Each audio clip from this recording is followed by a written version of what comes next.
So guys, ako nga pala si Eugene, ang kalsadang hawak natin, wala silang babatain. Let's go! Kasama nga po pala na si Eman. Tabo kami stroke namin. Si Empoy po.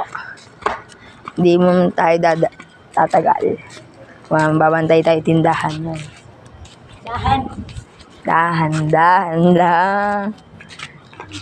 Yun, update na lang namin kayo pag nandun namin. Malapit kami. Tingnan lang po namin ang aming mga tropang yagit. Nag-ML po sila. Mukhang wala po sila doon. Titingnan po namin. Update naman po ulit namin kayo pag nandun namin. Diba? Yun guys, di na namin pinakita yung mga mukha nila. Kasi mga pangit sila. Kaya ayaw din nila. Parang may ginagawa sila, no? Parang may ginagawa ho. Babalik na tayo sa ating kalsada kasi wala nagbabantay. Maduraan pa ng iba. Yan, si Eman, tawa ng tawa sa mga pinagsasabi ko. Date na lang namin kayo pag nandun na kami. Guys, andito na kami sa aming kalsada. Kitang-kita nyo naman, sobrang lawak ng aming kalsada.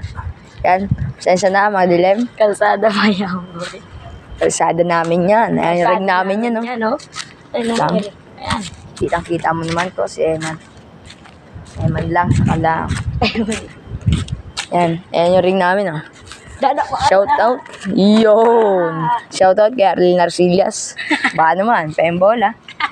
Yan ang kalsada namin. Ito ang aming tindahan. Masyadong blurred. Tindahan namin to. Kaya dito ang tambayan namin. Eman, anong intro mo? What's up, motherfucking good hood? Wow. Matusay, kilalang masaya. Huwag mo nang kilalanin. Nasa likod ng panset.